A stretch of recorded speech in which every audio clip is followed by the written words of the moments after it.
அல்லேலூயா. கிறிஸ்துவுக்குள் அன்பான தேவ பிள்ளைகளுக்கு கர்த்தரும் இரட்சகருமாய் இருக்கிற இயேசு கிறிஸ்துவின் நாமத்தில் அன்பின் வாழ்த்துக்கள். இந்த நாளிலும் நாம் ஆண்டவருடைய வார்த்தையை கேட்போம். 14ஆம் சங்கீதம் 2வது வசனம் இப்படியாய் சொல்லுகிறது: தேவனை தேடுகிற உணர்வுள்ளவன் உண்டோ என்று பார்க்க கர்த்தர் பரலோகத்திலிருந்து மனுபுத்திரரை கண்ணோக்கினார். அல்லேலூயா. தேவனை தேடுகிற உணர்வு உள்ளவன் உண்டோ என்று பார்க்க தேவன் பரலோகத்திலிருந்து, கர்த்தர் பரலோகத்திலிருந்து மனுபுத்திரரை கண்ணோக்கினார். அல்லேலூயா. தேவனை தேடுகிற உணர்வு, தேவனை தேடுகிற உணர்வு உள்ளவர்கள் உண்டோ என்று தேவன் கர்த்தர் பரலோகத்திலிருந்து பூமியில் இருக்கிற எல்லாரையும் நோக்கி பார்த்து கொண்டே இருக்கிறார். பாருங்க, நாம் ஒரு குறிப்பிட்ட நேரம் வரும்போது நமக்கு பசி வருகிறதா வரலையா? அப்போ சாப்பிட வேண்டும் என்ற உணர்வு வருகிறது. இனி ஒரு குறிப்பிட்ட நேரம் வரும்போது வேலைக்கு போக வேண்டும் என்ற உணர்வு வருகிறது. இனி ஒரு குறிப்பிட்ட நேரம் வரும்போது தூங்க வேண்டுமே என்ற உணர்வு வருகிறது. இப்படி ஒவ்வொரு சமயத்திற்கு ஏற்றார் போல நம்ம சரீரத்திற்கு பல உணர்வுகள் இருக்கிறது. ஆனால் தேவனை தேடுகிற உணர்வு இருக்குதா? அந்த உணர்வு இருக்குதா என்று நம்ம எவ்வளவுதான் உபதேசித்தாலும், எவ்வளவுதான் கண்டிப்பாக பேசினாலும், நல்ல ஆலோசனைகளை கொடுத்தாலும்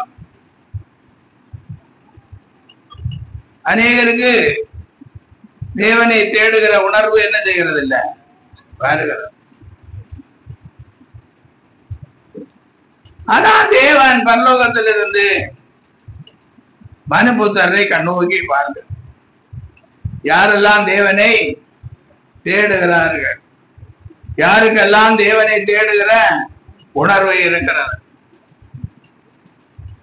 காலையிலே 6 மணிக்கு தூக்கம் எழும்பினதும் இல்ல 5 மணிக்கு தூக்கம் எழும்பினதும் தேவனை தேடுகிற உணர்வு, ஆராதனைக்கு போக வேண்டுமே என்ற உணர்வு யாருக்கெல்லாம் இருக்கிறது என்று கர்த்தர் பரலோகத்திலிருந்து நம்ம எல்லாரையும் பார்த்து கொண்டே இருக்கிறார். அல்லேலூயா. பரலோகத்துக்கு போவோம் என்று விசுவாசிக்கிறவர்கள் எல்லாம் கையை தூக்குங்கன்னு சொன்னா எல்லாரும் வரிசையா கையை தூக்குறோம். ஆனா தேவன் யாரை பரலோகத்துக்கு அழைத்து கொண்டு போவார்? இதோ சீக்கிரமாய் வருகிறேன், அவன் கிரியைக்கு தக்க பலன் என்னோடு கூட வருகிறார். அல்லேலூயா. சீக்கிரமாய் வருகிறாராம், அதி சீக்கிரமாய் வருகிறாராம். யாருடைய கிரியைகள் தேவனுக்கு ஏற்றதா இருக்கிறது, யாருடைய கிரியைகள் தேவனுக்கு பிரியமுள்ளதா இருக்கிறது, அவர்களை அழைத்து கொண்டு போவார்கள். அல்லேலூயா. அப்போ இந்த நாளிலே ஆண்டவர் பார்த்து கொண்டே இருக்கிறார். தேவனை தேடுகிற உணர்வு உள்ளவர்களை. சனிக்கிழமை மாலையில இருந்து ஒரு உண்மையான ஒரு கிறிஸ்தவனுக்கு உணர்வு உண்டாகும். என்ன உணர்வு உண்டாகும்? அதிகாலையில எழும்பணும், ஆயத்தமாகணும், ஆலயத்துக்கு போகணும், ஆவியோடு உண்மையோடு தேவனை ஆராதிக்கணும். உணர்வு இருந்து கொண்டே. சனிக்கிழமை வந்ததும் என்ன உண்டாகும்? உணர்வு உண்டாகும். சிலருக்கு வெள்ளிக்கிழமை வரைக்கும் ஞாபகம் இருக்கும், சனிக்கிழமை மறந்தே போயிடுவாங்க. எதை மறந்து போயிடுவாங்க? ஞாயிற்றுக்கிழமைய மறந்தே போயிடுவாங்க. ஹல்லேலூயா. ஏன்னா அன்னைக்கு அவங்களுக்கு ஏகப்பட்ட புரோகிராம் இருக்கு. ஞாயிற்றுக்கிழமை அவங்களுக்கு என்ன புரோகிராம் இருக்கு? ஏகப்பட்ட. நிறைய பேர் ஞாயிற்றுக்கிழமை வீட்டுல என்ன பண்றது இல்ல, சமையலே பண்றது இல்லை. ஞாயிற்றுக்கிழமை கடையில வாங்கி சாப்பிடுகிற நாள் அப்படின்னு ஒரு தீர்மானமே நிறைய பேர் வச்சிருக்கிறாங்க. ஹல்லேலூயா. ஞாயிற்றுக்கிழமை நண்பர்கள் வீட்டுக்கு சொல்லுகிறதென்று கொஞ்சம் பேர் புரோகிராம் வச்சிருக்கிறாங்க. ஞாயிற்றுக்கிழமை அப்படி ரவுண்ட்ஸ்ல இருக்கிறதுன்னு கொஞ்சம் பேர் தீர்மானம் வச்சிருக்கிறாங்க. இன்னும் கொஞ்சம் பேர் சனிக்கிழமை தூங்குற தூக்கம் ஞாயிற்றுக்கிழமை முழுவதும் என்ன செய்யறது இல்ல, எழும்புறதே.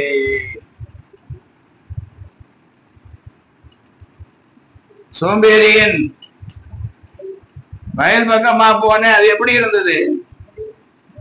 முள்காடா இருந்ததா. ஹல்லேலூயா.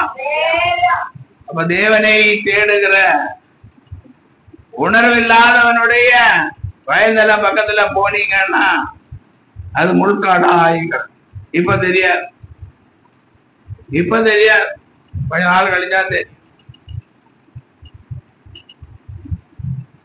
தேவனுடையதை தேவனுக்கும், ராயனுடையதை ராயனுக்கும் கொடுப்பான். அந்த உணர்வு உங்களுக்கு முதல்ல வரணும். தேவனுக்குரியதை தேவனுக்கு கொடுக்கும். தேவனுக்கு கொடுக்க வேண்டிய நேரத்தை தேவனுக்கு கொடுக்க வேண்டும். தேவனுக்கு கொடுக்க வேண்டிய பங்கை தேவனுக்கு கொடுக்க வேண்டும். இந்த உணவு ஒவ்வொருத்தருக்கும் இருக்கணும். அதனால தேவன் என்ன பண்ணி கொண்டிருக்கிறான்? பரலோகத்திலிருந்து இதெல்லாம் செய்யறாங்களா என்று கண்ணோக்கி பார்க்க. கர்த்தர் கண்ணோக்கி பார்க்கிறார், இயேசு கண்ணோக்கி பார்க்கிறார். பிதாவின் வலது பாரிசத்தில் இருந்துட்டு பார்த்து கொண்டே இருக்கிறார். ஹல்லேலூயா. ரோமர் கடந்த நிருபம் 1ஆம் அதிகாரம் 21ஆம் வசனத்திலே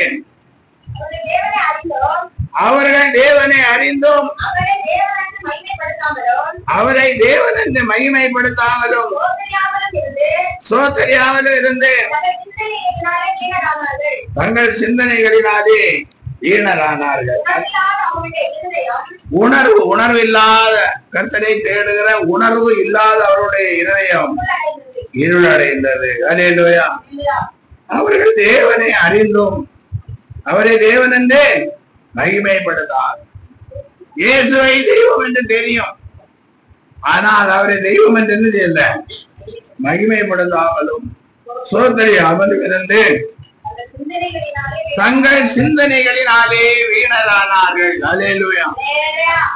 உலக பிரகாரமான சிந்தைகளினாலே ஒரு நாள் லீவ் இருக்கு, 2 நாள் லீவ் இருக்குன்னு சொல்லி தங்கள் சிந்தைகளினாலே வீணரானார்கள். உணர்வில்லாத அவருடைய இதயம் இருளடை. அப்போ தேவனை தேடுகிற உணர்வு இல்லாதவருடைய இதயம் எப்படி இருக்கு? இருள் அடைந்து கிடக்கிறது.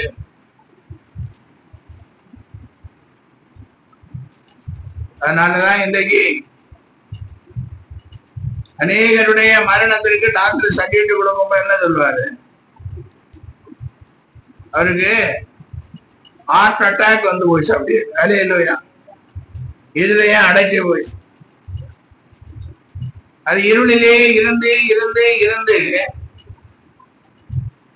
அது அடைஞ்சு போயிடுச்சு. அல்லேலூயா. அடுத்த வசனம் பாருங்க. அவர்கள் தங்களை ஞானிகள் என்று சொல்லியும் பைத்தியக்காரராகி அழிவில்லாத தேவனுடைய மகிமையை அழிவுள்ள மனுஷர்கள், பறவைகள், மிருகங்கள், ஊரும் பிராணிகள் ஆகிய இவர்களுடைய ரூபங்களுக்கு ஒப்பாக மாற்றினார். இனி கொஞ்சம் பேர் இருக்கிறாங்க. அவர்கள் தங்களை ஆமா அவர் ஞானி என்று பயங்கர ஞானி என்று சொல்லுகிறார்கள். ஞானி என்று சொல்லி பைத்தியக்காரராகி அழிவில்லாத தேவனுடைய மகிமையை அவன் அழிந்து போகிற மனுஷர்களுக்கு ஒப்பாக மாற்றுகிறார்கள், பறவைகளுக்கு ஒப்பாக மாற்றுகிறார்கள், மிருகங்களுக்கு ஒப்பாக மாற்றுகிறார்கள், ஊரும் பிராணிகளுக்கு ஒப்பாக மாற்றுகிறார்கள். அல்லேலூயா. அவர்கள் ஞானிகள் என்று எண்ணியும் பைத்தியக்காரர்கள். கொஞ்ச நாளைக்கு முன்பாக ஒரு கிறிஸ்தவரிடத்துல பேசிட்டு இருக்கும்போது ஆண்டவருடைய ஊழியத்தை செய்த ஒருத்தரை பற்றி அவர்கள் சொன்னார்கள். இப்ப எல்லாம் நிறைய ஆண்டுகளுக்கு முன்பாக. அப்ப அவருடைய அந்த சவ பெட்டியில இருக்கிற அவருடைய அந்த நகம் இருக்குல்ல, நகம் இன்னும் என்ன செஞ்சு கொண்டிருக்கான், இன்னும் வளர்ந்து கொண்டே இருக்கிறதாம். அல்லேலூயா. கை விரல்ல உள்ள நகம் இன்னும் வளர்ந்து கொண்டே இருக்கு. அப்ப தேவ வல்லமை அவரிடத்துல இல்லைன்னா நகம் வளருமா? அல்லேலூயா. அப்படின்னு கேள்வி. அப்போ இங்கே வேதம் என்ன சொல்லுகிறது? தேவனுடைய மகிமையை அழிவுள்ள மனுஷர்கள், பறவைகள், மிருகங்கள், ஊரும் பிராணிகள் ஆகிய இவைகளுடைய ரூபங்களுக்கு இன்னைக்கு இயேசுநாதர் மாதிரி ஒரு சிலையை செஞ்சு அது ஒரு சிலுவையில ஆணியில அடிக்கப்பட்ட மாதிரி தொங்க விட்டு ஜனங்கள் எல்லாருடைய கண்களுக்கு முன்பாகவும் ஆஹா ஓஹோ என்று ஜனங்கள் சொல்லுகிற அளவுக்கு பளபளவாக்கி அதை தொட்டு வணங்கும்படி செய்கிறார்கள். அல்லேலூயா.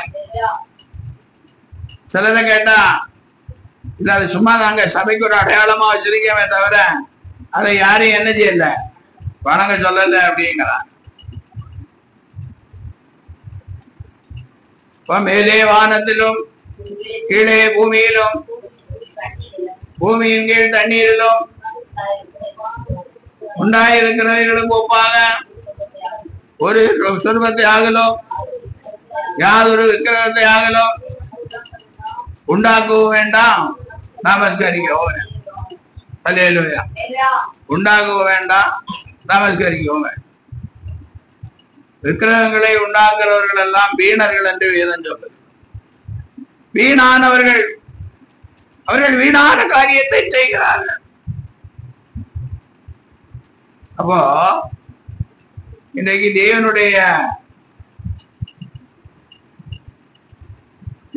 ஆராதிக்கிற ஆராதனையை, பரிசுத்தமுள்ள ஆராதனையை வீணான ஆராதனையாய் மாற்றிக் கொண்டிருக்கிறார். இவைகளை எல்லாம் தேவன் என்ன செய்கிறார்? பரலோகத்திலிருந்து கண்ணோய் தேவனை தேடுகிற உணர்வுள்ளவன் உண்டோ என்று பரலோகத்திலிருந்து தேவன் மனுப்புத்தரை கண்ணோக்கி பார்க்கிறார். அல்லேலூயா. இப்படி உணர்வுள்ள மனுஷனை தேடுகிற தேவன் பாருங்க, நல்ல சாட்சி உள்ள உணர்வுள்ளவர்களை தேடுகிறார். லூக்கான சுவிசேஷம் 19ஆம் அதிகாரம் 1ஆம் வசனத்தை வாசி. அவர் எரிகோவில் பிரவேசித்து அதன் வழியாய் நடந்து போகையில் ஆயக்காரனுக்கு தலைவரும் ஐஸ்வர்யவானுமாயிருந்த சகைவு எனப்பட்ட ஒரு மனுஷன் இயேசு எப்படிப்பட்டவரோ என்று அவரை பார்க்க வகை தேடினான். அவன் குள்ளனானபடியால் ஜனக்கூட்டத்தில் அவரை காணக்கூடாமல் அவர் போகும் வழியில் முன்னாக ஓடி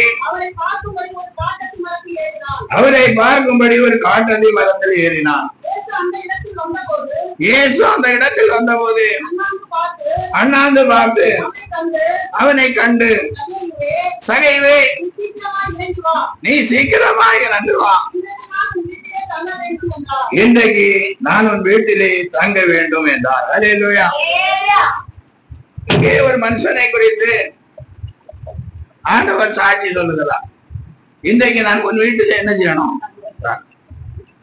அவன் ஐஸ்வர்யவானாயிருந்தான், ஆயக்காரர்களுக்கெல்லாம் தலைவராயிருந்தான். அல்லேலூயா. அவன் குள்ளனாகவும் இருந்தான் என்று வேதம் சொல்லுகிறது. ஆனால் அவன் இயேசுவை பார்க்க இயேசுவை எப்படி பார்க்க? இயேசு போகிற இடத்திலே ஜனம் மிக அதிக கூட்டமாக இருக்கிறது. அப்ப இயேசு எப்படி பார்க்கிறது? அவன் இயேசுவுக்கு முன்னாக ஓடி ஒரு காட்டத்தி மரத்தின் மேல் ஏறி அங்கே உட்கார்ந்து. அப்ப அந்த மரத்துக்கு பக்கத்துல வந்ததும் இந்த சகைவை குறித்து எல்லாவற்றையும் பார்த்தான். சகைவு என்னெல்லாம் நினைத்தான், எப்படி வகை தேடினான் என்று எல்லாம் பார்த்த இயேசு சகைவை பார்த்து என்ன சொல்லுகிறார்? சகைவே, நீ சீக்கிரமா இறங்கி வா, இன்றைக்கு நான் உன் வீட்டிலே. அப்போ இயேசுவை பார்க்க வகை தேடினான், இயேசுவை கண்டுகொள்ள வேண்டுமே என்று வகை தேடினான். இயேசு சொல்லுவார், நான் இன்று உன் வீட்டில் என்ன செய்யணும்? அப்ப இயேசு நம்முடைய வீட்டிலே தங்கவில்லை என்றால் யார் தங்குவாங்க? இயேசு தங்கலைன்னா பிசாசு தான். இயேசு நம்ம வீட்டிலே தங்கினா அவர் சமாதான காரணம். அவர் நமக்கு சமாதானத்தை கொடுப்பார், அவர் ரட்சிப்பின் சந்தோஷத்தை கொடுப்பார். அல்லேலூயா. அவர் ஐஸ்வர்ய சம்பன்னர், கர்த்தருடைய ஆசீர்வாதம் அவர் ஐஸ்வர்யம், இதையெல்லாம் அவர் கொடுப்பார் நமக்கு. அவர் நம்ம வீட்டுல தாங்க. அதற்கு முன்பாக தேவனை பார்க்க வேண்டும் என்ற உணர்வு இயேசுவை பார்க்க வேண்டும், இயேசுவை ஆராதிக்க வேண்டும், இயேசுவை நோக்கி ஜெபிக்க வேண்டும் என்ற உணர்வெல்லாம் நமக்கு இருந்தால் ஆண்டவர் என்ன சொல்லுவார்? இன்று உன்னுடைய வீட்டிலே நான் தங்க. ஜெபிப்பதில்லை, துதிப்பதில்லை, ஆவியோடும் உண்மையோடும் ஆராதிப்பதில்லை, ஆராதிப்பதற்கு நேரமில்லை. என் வீடு பாழாய் கிடக்கும் போது அவனவன் தன் வீட்டிற்கு ஓடி போகிறான். அல்லேலூயா. ஆண்டவருடைய வீடு பாழாய் கிடக்கிறது, ஜெப வீடு பாழாய் கிடக்கிறது. ஆனால் தேவனுடைய ஜனங்கள் தங்கள் சொந்த காரியங்களை என்ன செய்கிறார்கள்? பார்த்து கொண்டு. அப்ப அடுத்த வாசிங்க. அவன் சீக்கிரமா இறங்கி, ஆமா, அவன் இறங்கி வரும்போது அவனுக்கு என்ன வந்தது? சந்தோஷம் வந்தது. நான் தான் இயேசுவை பார்க்க வேண்டும் என்று நினைத்தேன், ஆனால் இயேசு என்னை பார்த்தார், என் வீட்டில் தங்க வேண்டுமே என்று சொன்னாரு என்று சொல்லி மிகுந்த சந்தோஷம் அவனுக்கு வந்தது. அதை கண்ட யாவரும் இவன் பாவியாகிய மனுஷனுக்கு தங்கும்படி போனார் என்று முறமுறுத்தார். இவன் ஜனங்கள் என்ன சொல்றாங்க? இவன் ஒரு பாவியான மனுஷன், இவன் வீட்டுல தங்கணும்னு இயேசு போறாரு அப்படின்னா. உடனே சகைவு நின்று கர்த்தரை நோக்கி, ஆண்டவரே என் ஆஸ்திகளில் பாதியை இடையில கொடுக்கிறேன். நான் எதையாகிலும் ஒரு இடத்தில் அநியாயமாய் வாங்கினதுண்டானால் நான் அதனையாய் திரும்ப செலுத்துகிறேன் என்றார். இயேசு அவனை நோக்கி, இன்றைக்கு இந்த வீட்டுக்கு ரட்சிப்பு வந்தது, இவனும் ஆபிரகாமுக்கு குமாரனாய் இருக்கிறானே. அல்லேலூயா. அப்ப இயேசுவை பார்க்க வகை தேடின சகைவின் வீட்டிலே தங்க இயேசு விரும்பினார். ஆனா ஜனங்களோ, இவன் பாவியான மனுஷன், இவன் வீட்டிலே இவர் தங்க போறாரு என்றார். உடனே அவன் சொன்னான், யாரிடத்திலாவது அநியாயமாய் வாங்கினதுண்டானால் 4 மடங்கு திரும்ப கொடுக்கிறேன். என் ஆசையிலையும் பாதியை என்ன செய்யறேன், ஏழைகளுக்கு கொடுக்கிறேன். உடனே ஆண்டவர் சொல்ற, இந்த வீட்டுக்கு சகைக்கு மாத்திரமல்ல ரட்சிப்பு, சகையனுடைய வீட்டுக்கு, வீட்டில் உள்ள எல்லாருக்கும் ரட்சிப்பு. இவனும் ஆபிரகாமுக்கு குமாரனா இருக்கிறான். அல்லேலூயா, அல்லேலூயா. ஆண்டவருடைய சாட்சியை பாருங்க. இன்னைக்கு நல்ல சாட்சி உள்ள சகைகளை ஆண்டவர் தேடுகிறார். அல்லேலூயா. யார் யாருக்கு ஆண்டவருடைய சாட்சி கிடைக்க போகுதோ, யார் யார் ஆண்டவர் சாட்சியாய் நம்ம நிறுத்த போறோம் தெரியல. அல்லேலூயா. வலது பாரசத்தில் நிற்கிறவர்களை பார்த்து, என் பிதாவினால் ஆசீர்வதிக்கப்பட்டவர்களே உள்ளே வாருங்கள். அல்லேலூயா. இப்படியாய் நல்ல சாட்சி ஆண்டவர் என்ன செய்கிறார், நமக்காக வச்சிருக்க. இன்னும் பாருங்க, 2 ராஜாக்களின் புஸ்தகம் 4ஆம் அதிகாரம் 9ஆம் வசனம். அங்கே ஒரு மனுஷனை குறித்து ஒரு சகோதரி ஒரு சாட்சி சொல்லுகிறார். அவர் தன் புருஷனை நோக்கி, இதோ நம்மிடத்தில் எப்பொழுது வந்து போகிற தேவனுடைய மனுஷனாகிய இவர் பரிசுத்தவான் என்று காண்கிறேன். நாம் மெத்தையின் மேல் ஒரு சிறிய அலைவீட்டை கட்டி அதில் அவருக்கு ஒரு கட்டிலையும் மேஜையும் நாற்காலியையும் குத்து விளக்கையும் வைப்போம். அவர் நம்மிடத்தில் வரும்போது அங்கே தங்கலாம் என்றார். அல்லேலூயா. இப்போ அது தங்குவதற்குள்ள ஏற்பாடு. அத அவளுடன் புருஷனை நோக்கி, இதோ நம்மிடத்தில் எப்பொழுது வந்து போகிற தேவனுடைய மனுஷனாகிய இவர் பரிசுத்தவான் என்று காண்கிறேன். அல்லேலூயா. சூனேமியாள் தன் புருஷனிடத்திலே சொல்லுகிறாள், நம்மிடத்தில் வந்து போகிற இந்த ஊழியக்காரனை நான் பரிசுத்தவான் என்று காண்கிறேன். அல்லேலூயா. அப்போ தேவனுடைய பிள்ளைகள் எல்லாரும் தேவனுடைய ஊழியக்காரர்களை குறித்து எப்படி சாட்சி சொல்ல வேண்டும்? இவர் பரிசுத்தவான். அல்லேலூயா. இவர் பரிசுத்தவானா இருக்கிறார். இவர் பரிசுத்தவானா இருக்கிறபடியால் இவருக்கு என்ன செய்யணும்? இவருடைய ஆலயத்துக்கு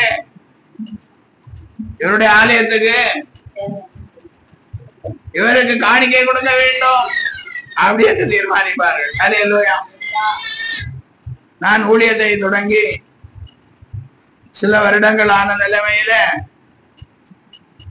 ஒரு சகோதரி, ஒரு வயசான ஒரு தாய், அவருடைய வீட்டுக்கு ஒரு 4 ஊழியக்காரர்களை வரவழைத்திருந்தார்கள். அங்க நம்ம போனதுக்கு அப்புறம் தான் எங்களுக்கு தெரியும் 4 ஊழியக்காரர்களை அவங்க அழைத்திருக்கிறார்கள். அப்போ அவர்கள் ஒரு காரியத்தை சொன்னார்கள். என் மருமகளுக்கு பல வருடங்களாய் குழந்தை இல்லாமல் இருந்தது. நான் ஒரு பொருத்தனை பண்ணினேன். ஆண்டவர் அவளுக்கு குழந்தையை கொடுத்தால் நான் இந்த ஜிப்பா வேட்டி போடுகிற 4 ஊழியக்காரர்களை அழைத்து அவர்களுக்கு காணிக்கை கொடுக்கணும், அவர்களுக்கு நல்ல சாப்பாடு கொடுக்கணும். அல்லேலூயா. இது ஒரு பொருத்தனை, இது ஒரு புது மாதிரியா இருக்கு. இது நமக்காட்ட சொல்லல. அவங்க இந்த பொருத்தனையை பண்ணாங்க. அவங்க மருமகளுக்கு குழந்தையும் ஆண்டவர் கொடுத்தார் பல வருடங்களுக்கு அப்புறம். அப்ப அந்த பொருத்தனையை ஆண்டவர் அங்கீகரித்தார். அல்லேலூயா. அதை நிறைவேற்றும்படிக்கு அவர்களை யார் அங்க வருவாங்கன்னு தெரியாது. நாங்க போனா 4 பேர் நல்ல ஜிப்பா வெட்டி போட்டவங்க 4 பேர் அங்க இருந்தோம்.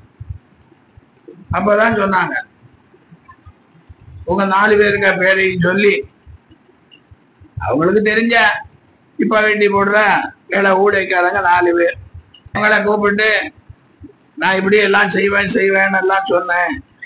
என் மருமகளுக்கு குழந்தை. அல்லேலூயா. அப்படியே நாங்கள் போனோம். ஒரு நல்ல விருந்தை வைத்தார்கள். அப்புறம் அவங்க சொன்னாங்க,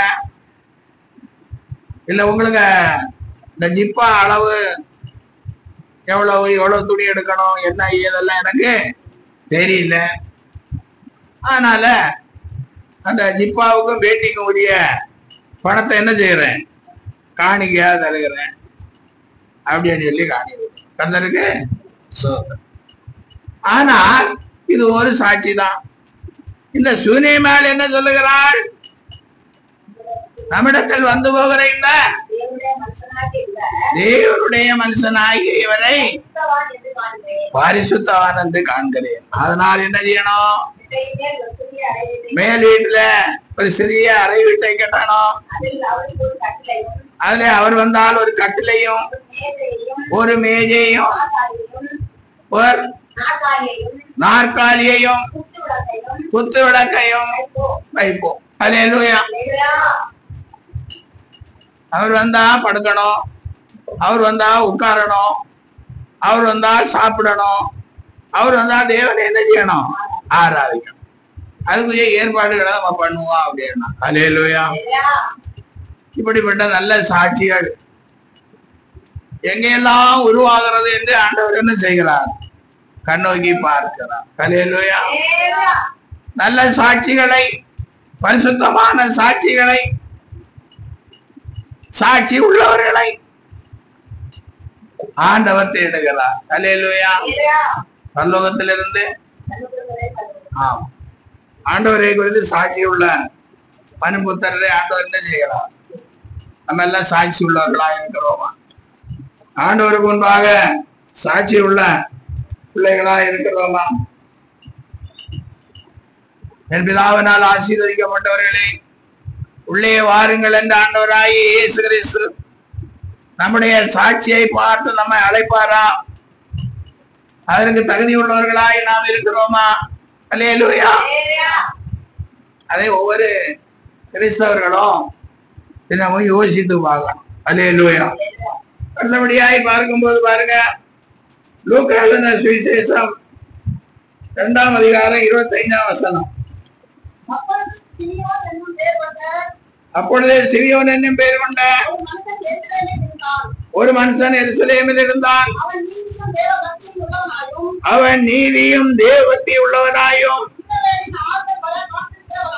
இஸ்ரவேலில் ஆறுதல் வர காத்திருக்கிறவனாயும் இருந்தான். அவன் மேல் பரிசுத்த ஆவி இருந்தான். கர்த்தருடைய கிறிஸ்துவை காணும் முன்னே மரணமடைய மாட்டாய் என்று பரிசுத்த ஆவியினாலே அவனுக்கு அறிவிக்கப்பட்டும் இருந்தது. அல்லேலூயா. இங்க இந்த மனுஷனை குறித்து, சிமியோனை குறித்து, அவன் நீதியும் தேவபக்தி உள்ளவனாயும் இஸ்ரவேலின் ஆறுதல் வர காத்திருக்கிறவனாய் இருந்தான். தேவபக்தி உள்ளவனாய் ஆண்டவர் சொல்றார், அவன் தேவபக்தி உள்ளவனாய் இருந்தான். அல்லேலூயா. தேவபக்தி உள்ளவர்களை ஆண்டவர் என்ன செய்கிறார், தேடிக்கொண்டே இருக்கிறார். நான் பக்தி உள்ளவனாய், தேவபக்தி உள்ளவனாய் ஆண்டவருடைய பிள்ளையாய் ஜீவிக்கணுமே என்று வாழுகிற உணர்வுள்ளவர்களை தேவன் என்ன செய்கிறார்? தேடுகிறார். பாருங்க, தானியேலின் புத்தகம் 3ஆம் அதிகாரம் 1ஆம் வசனம். ராஜாவாகிய நேபுகாத்நேச்சார் 60 முழ உயரமும் 60 முழ உயரமும் 6 முழ அகலவுமான ஒரு கொத்தலையை பண்ணி வைத்து பாபிலோன் மாகாணத்தில் இருக்கிற தூரா என்னும் சமபூமியிலே நிறுத்தினான். ராஜாவாகிய நேபுகாத்நேச்சார்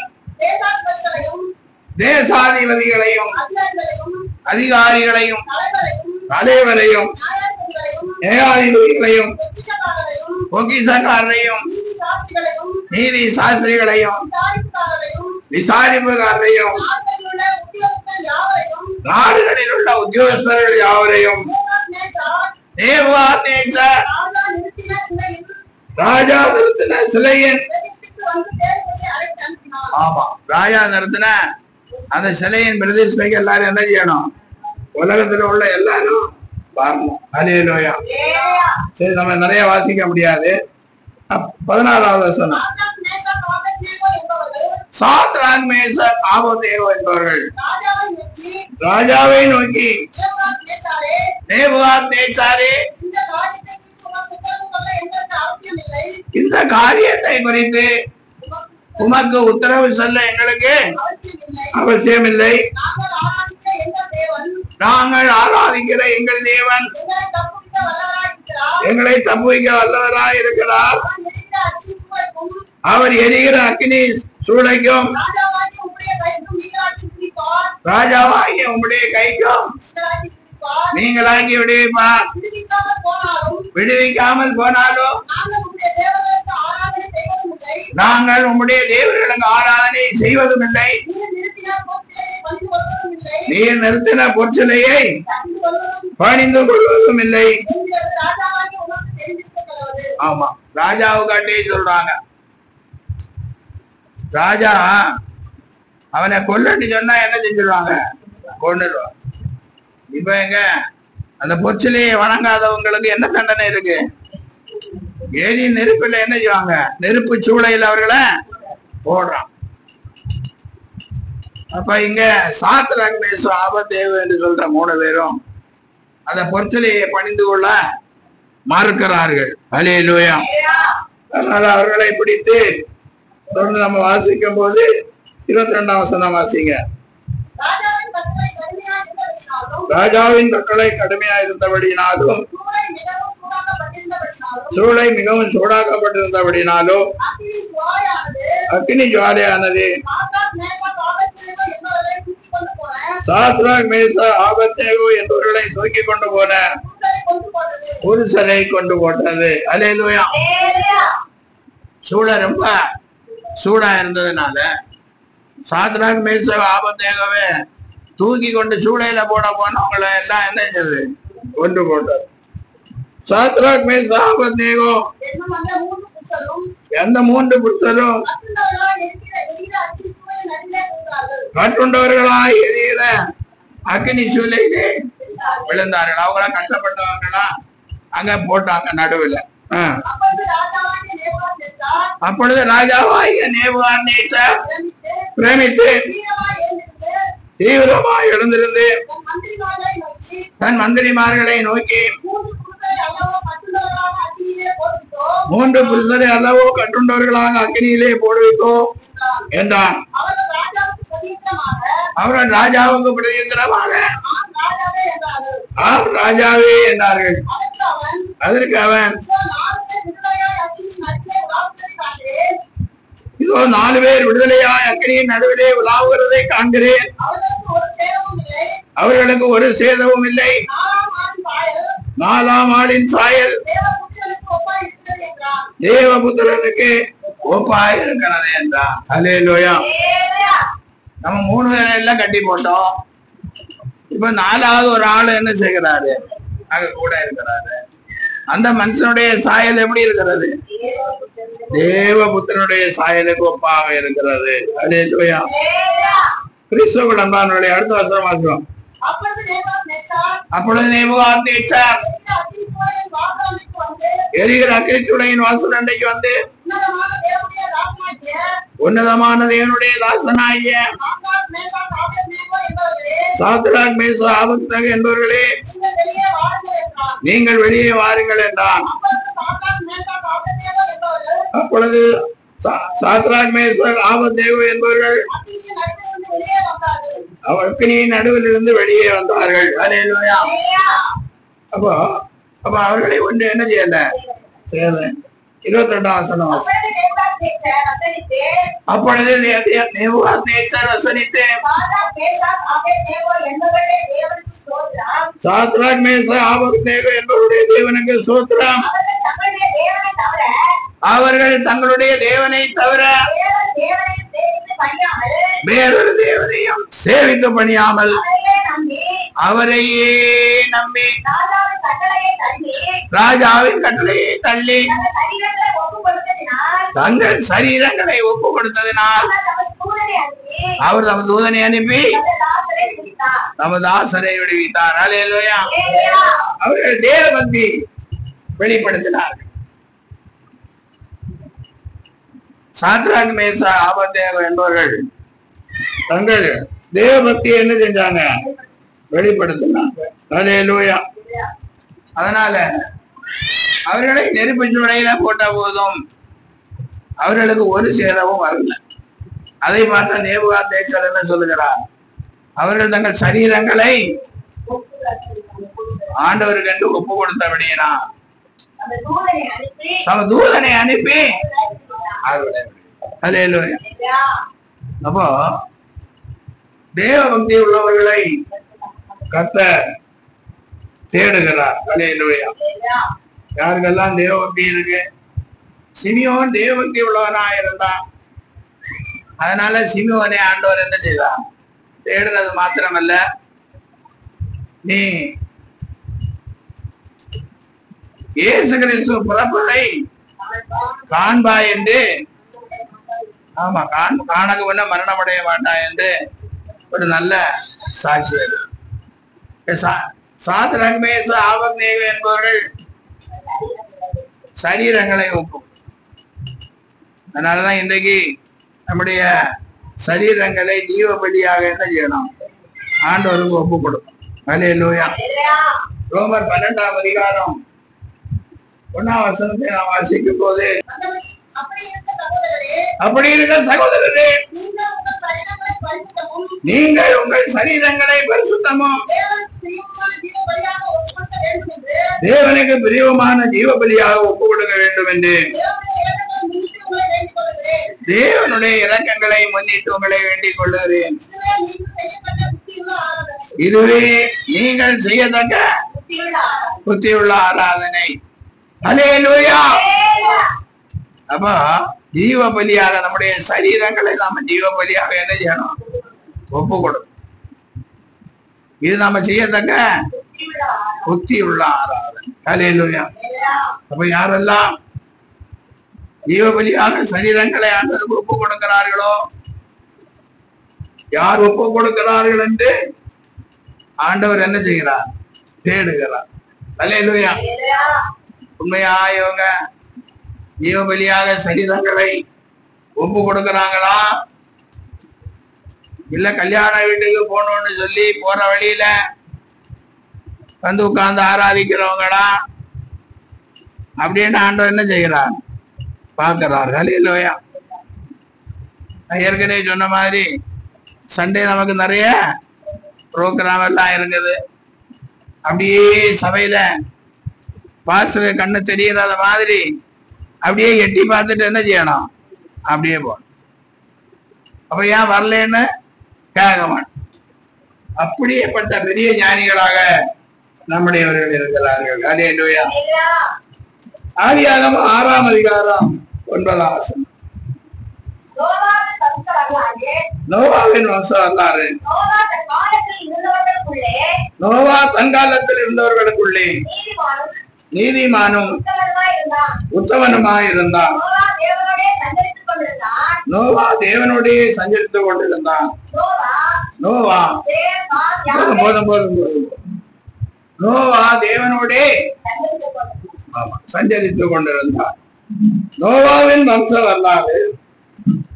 நோவா தன் காலத்தில் இருந்தவர்களுக்குள்ளே நீதிமானும் உத்தமனுமாயிருந்தான்.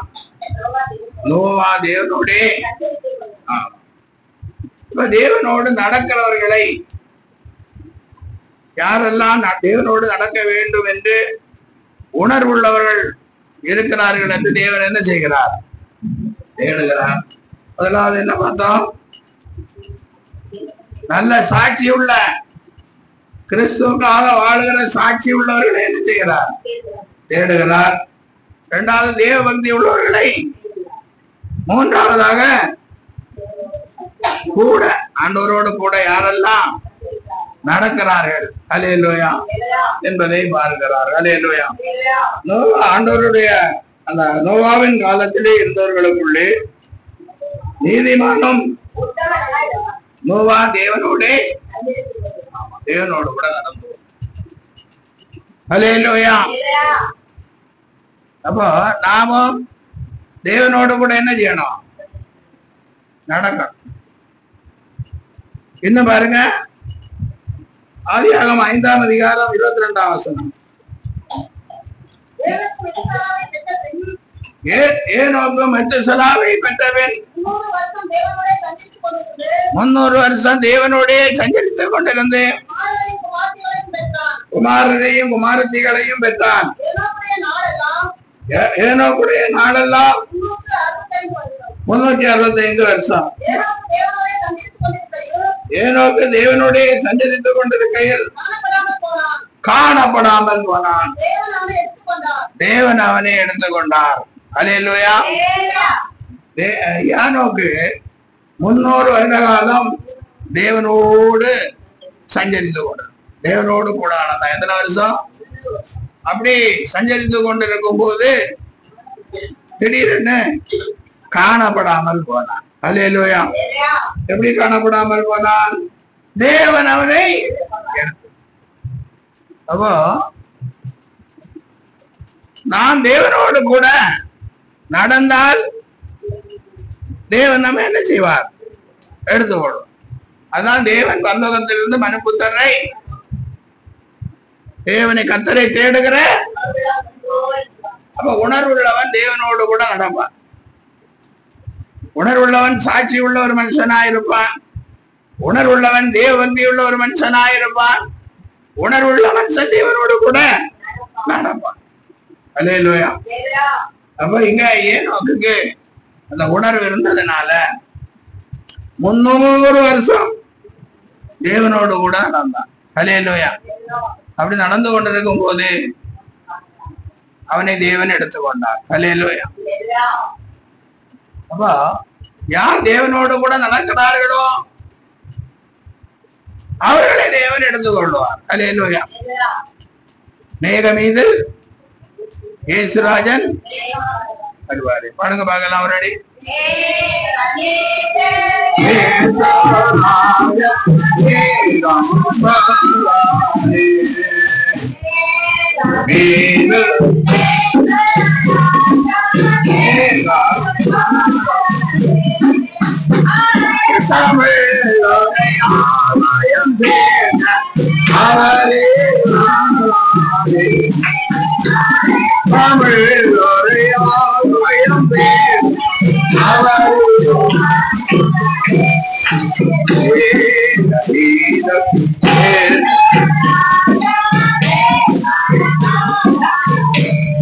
ஆண்டவராகிய இயேசு கிறிஸ்து மேகம் இதில் வேகமாய் வந்து கொண்டிருக்கிறார். அல்லேலூயா.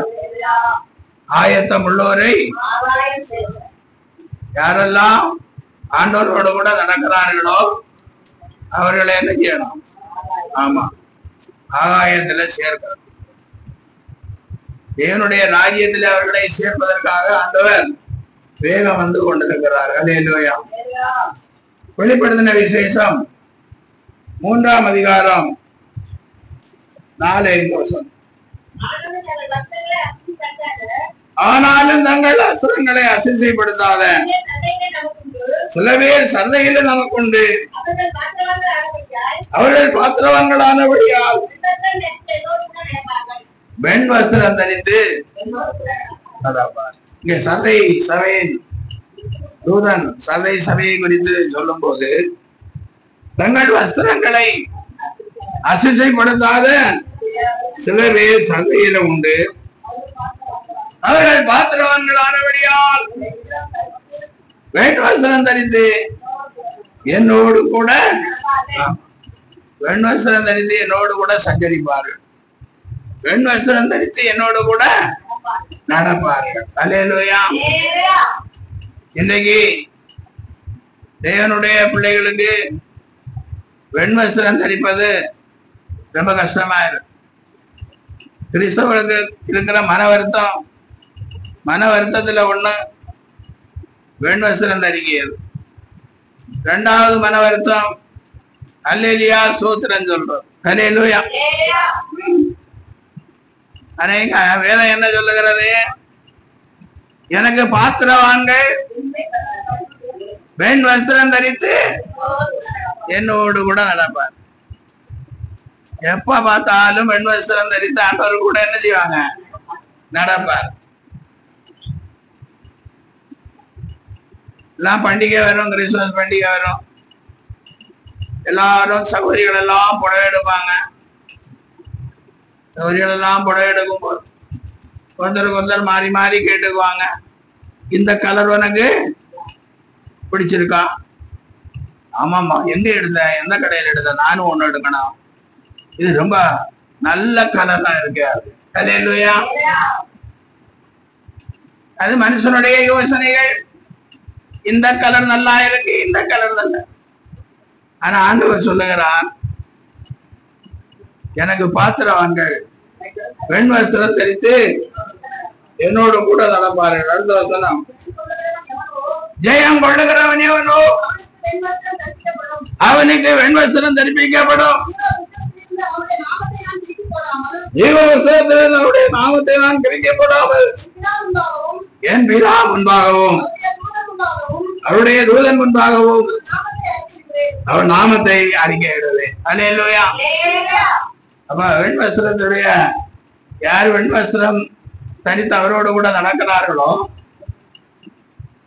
அவர்களை ஜீவ வஸ்திரத்தில் அவருடைய நாமத்தை கிறுக்கி போட மாட்டார். அப்ப வெண் வஸ்திரம் தரித்து அவரோடு கூட நடக்கிறவருடைய பேரு ஜீவ புஸ்தகத்துல எழுதப்படும், இல்லைன்னா எழுதப்படாது. இத சத்தியத்தை கேட்கிற சகோதரனே சகோதரியே, நீ எங்கே இருந்து கேட்டாலும் சரி, உனக்கு பெரிய கோபம் கூட வரலாம், இல்ல நீ மனசாவப்படலாம். ஆனா வெண் வஸ்திரம் தரித்து அவரோடு கூட நடந்தால் மாத்திரம்தான் ஜீவ புஸ்தகத்துல அவனுடைய பெயர் எழுத, இல்லைன்னா எழுத. ஜீவ புஸ்தகத்துல பெயர் எழுதினாதான் மரித்தோர் உயிரோடு எழும்பும் போது கிரியைக்கு தக்க பலன் கிடைக்கும். அல்லேலூயா. அதனால கிறிஸ்துவுக்குள் அன்பானவர்களே, வெண் வஸ்திரம் தரித்து ஜெயம் கொள்ளுகிறவன் வெண் வஸ்திரம் தரித்து நடப்பான். ஜெயத்தை பெற்றுக் கொள்ள வேண்டுமே என்ற உணர்வுள்ளவன் வெண் வஸ்திரம் தரித்து தேவனோடு கூட நடப்பான். மற்றவர்களுக்கெல்லாம் வெண் வஸ்திரத்தை பற்றி ஒன்றும் தெரியாது. மற்ற வஸ்திரங்கள் எல்லாம் வேலை செய்யற இடத்துல வேண்டுமா செய்யற யூனிஃபார்மா இருக்கலாம். சபைக்குரிய யூனிஃபார்ம் வெண் வஸ்திரம் தான். அல்லேலூயா. தேவனுடைய பிள்ளைகள் ஆராதிக்கும் போது அணிய வேண்டிய வஸ்திரம் வெண் வஸ்திரம். வெண் வஸ்திரம் தரித்து அவரோடு கூட நடக்கும். அப்ப ஜீவ புஸ்தகத்துல நம்முடைய நாமங்களை தேவன் என்ன செய்வார்? எழுதுவார். அல்லேலூயா. அப்போ எபிரேயர் 11ஆம் அதிகாரம் 5ஆம் வசனத்திலே நான் வாசிக்கும் போது, விசுவாசத்தினாலே ஏனோக்கு மரணத்தை காணாதபடிக்கு எடுத்துக் கொள்ளப்பட்டான். தேவன் அவனை எடுத்துக்கொண்டபடியினாலே அவன் காணப்படாமல் போனான். அவன் தேவனுக்கு பிரியமானவன் என்று அவன் எடுத்துக் கொள்ளப்படுவதற்கு முன்னே சாட்சி பெற்றான். அல்லேலூயா. தேவனோடு கூட நடக்கும் போதே தேவனுக்கு பிரியமானவன் என்று நாமும் தேவனோடு கூட நடக்கிறோம், நடக்கிறோம், எடுத்து நடக்கிற நாமும் தேவனுக்கு பிரியமானவர்கள் என்று சாட்சி, ஒரு சாட்சி உள்ள வாழ்க்கை நாம் வாழணும். அல்லேலூயா. அதனால தேவனுடைய பிள்ளைகளே, இப்படியாக தேவன் பரலோகத்திலிருந்து உணர்வுள்ளவர்களை தேடுகிறார். தேவனை யாரெல்லாம் தேடுகிறார்களோ என்ற உணர்வுள்ளவர்களை தேடுகிறார். அல்லேலூயா. இயேசு கிறிஸ்து ஊழியம் செய்த நாட்களிலும் கூட சகைவு ஒரு நல்ல உணர்வுள்ளவனாய் இருந்ததினால் ஆண்டவரை பார்க்க, ஆமா, அதனால அவன் வீட்டுக்கு என்ன கொடுத்தார்? ரட்சிப்பை கொடுத்தார். அல்லேலூயா. அதே மாதிரி சிமியோன் தேவபக்தி உள்ளவனாய் இருந்தபடியினால் நீ இயேசுவை காணவனே மரணம் அடைய மாட்டான். அவர்களுக்கு பொறுப்பையும் கொடுக்கிறார், அந்த பூமியிலையும் அவர்களுக்கு பெரிய ஆசீர்வாதங்களை கொடுக்கிறார். அடுத்தபடியாய் பெண் வஸ்திரம் தரித்து அவரோடு கூட நடக்கிறவர்கள் ஜீவ விசுவத்திலே பேரிடலாம். அல்லேலூயா. சும்மா தேடல ஆண்டவர். பரலோகத்திலிருந்து மனுபுத்தர கத்த ஏன் தேடுகிறார் என்றால், சாட்சி உள்ளவர்கள் இருக்கிறார்களா என்று தேடுகிறார், தேவபக்தி உள்ளவர்கள் இருக்கிறார்களா என்று தேடுகிறார், ஆண்டவர் கூட வெண்வஸ்திரம் தரித்து இருக்கிறார்களா என்று தேடுகிறார். அல்லேலூயா. ஏன்னா இன்னைக்கு உலகமே ரொம்ப மது போதையிலும் வேசித்தனத்திலும் தேவனுக்கு பிரியமா இல்லாத எல்லா காரியங்களுமாக நடந்து கிடக்கிறது. கொலோசியர் 3ஆம் அதிகாரம் ஒரு வசனம் வாசி. கொலோசியர் 3ஆம் அதிகாரம் 5வது வசனம் வாசி. ஆகையால் விபச்சாரம், அசுத்தம், மோகம், துரிச்சை, விக்கிராராதனையாக பொருளாசை ஆகிய இவைகளை பூமியில் உண்டு பண்ணுகிற உங்கள் அவயவங்களை அழித்து போடுங்கள். இவைகளின் பொருட்டு கீழ்ப்படியாமையின் பிள்ளைகள் மேல் தேவ கோபம் வரும். அல்லேலூயா. இவைகளெல்லாம் நிறைந்திருக்கிற இந்த உலகத்துல நீங்க ஆண்டவருடைய சாட்சியுடைய பிள்ளைகளாகவும், ஆண்டவருக்கு முன்பாக தேவபக்தி உள்ள பிள்ளைகளாகவும், ஆண்டவரோடு கூட நடக்கிற பிள்ளைகளாகவும் இருந்தால் ஆண்டவருடைய வருகையிலே ஆசீர்வாதத்தை சுதந்திரித்துக் கொள்வீர்கள். இன்னும் நிறைய காரியங்கள் இருக்கிறது. நேரம் போதுமானதா இல்லாதபடினால் மீதியான காரியங்களை கர்த்தர் என்றைக்கு நமக்கு நினைப்பூட்டுகிறாரோ அன்றைக்கு என்ன செய்யலாம்? மீதியான காரியங்களை தியானிக்கலாம். அல்லேலூயா. வார்த்தைகளுக்காக கர்த்தரை ஸ்தோத்திரிப்போம். ஜெபிக்கலாம். எங்களை அதிகமாய் நேசிக்கிற பரலோகத்தின் தெய்வமே இயேசுவே, பரலோகத்திலிருந்து மனுபுத்தரை கண்ணோக்கி பார்க்கிறவரே, தேவனை தேடுகிற உணர்வுள்ளவர்களை கண்ணோக்கி பார்க்கிற தெய்வமே, எங்கள் ஒவ்வொருவரையும் பார்க்கிறீர். உடைய நாமம் தரிக்கப்பட்ட ஒவ்வொரு பிள்ளைகளையும் எதிர்பார்க்கிறீர். தேவனை தேடுகிற உணர்வு பிள்ளைகளிடத்தில் இருக்கிறதா என்று பார்க்கிறீர். ஆண்டவர், இந்த நாளில் ஆகிலும் இந்த வார்த்தையின் மூலமாகிலும் பிள்ளைகளுக்கு உணர்வை தாரும். ஆராதிக்க வேண்டுமே என்ற உணர்வை தாரும். தேவபக்தி உள்ளவர்களாய் ஜீவிக்க வேண்டுமே என்ற உணர்வை தாரும். பெண் வஸ்திரம் தரித்து தேவனோடு கூட நடக்க வேண்டுமே என்ற உணர்வை தாரும். ஆண்டவரே, சகவை போல ஒரு நல்ல சாட்சியை பெற்றுக் கொள்ள வேண்டுமே என்ற உணர்வை தான் இந்த தேவ ஆவியானவர் பிள்ளைகளை நடத்துவீராக. நல்ல சுகம் தாருங்க, நல்ல பலம் தாருங்க. ஆண்டவரே, சமாதானத்தின் பாதையிலே பிள்ளைகளை நடத்தும். தேவ கிருபையிலே பலப்படவும் காட்சியின் பூரணத்தை சுதந்திரித்துக் கொள்ளும் உதவி செய்யுங்க. இயேசுவின் நாமத்தில் ஆசீர்வதித்து ஜெபிக்கிறேன். ஜீவனுள்ள நல்ல பிதாவே, என் ஆத்துமாவே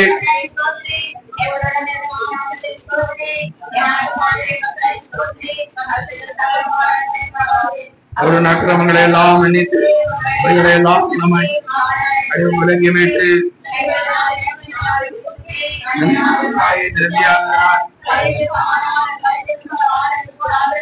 கொடுக்கப்படுகிற யாவருக்கும் நீதியையும் நியாயத்தையும் செய்கிறார். நம்முடைய இயேசு கிறிஸ்துவினுடைய கிருபையும் பிதாவாகிய என்னுடைய அன்பும் பரிசுத்த ஆவியானுடைய ஐக்கியம் நடத்தல் அபிஷேகம் ஆசீர்வாதம் வார்த்தையை கேட்ட பிள்ளைகளோடும் சகல பரிசுத்தான்களோடும் எந்திய ஜீவன் ஊழியத்தோடும் என்று இருப்பதாக. நாட்டிலே நான் ஜாபம் செய்கிறேன்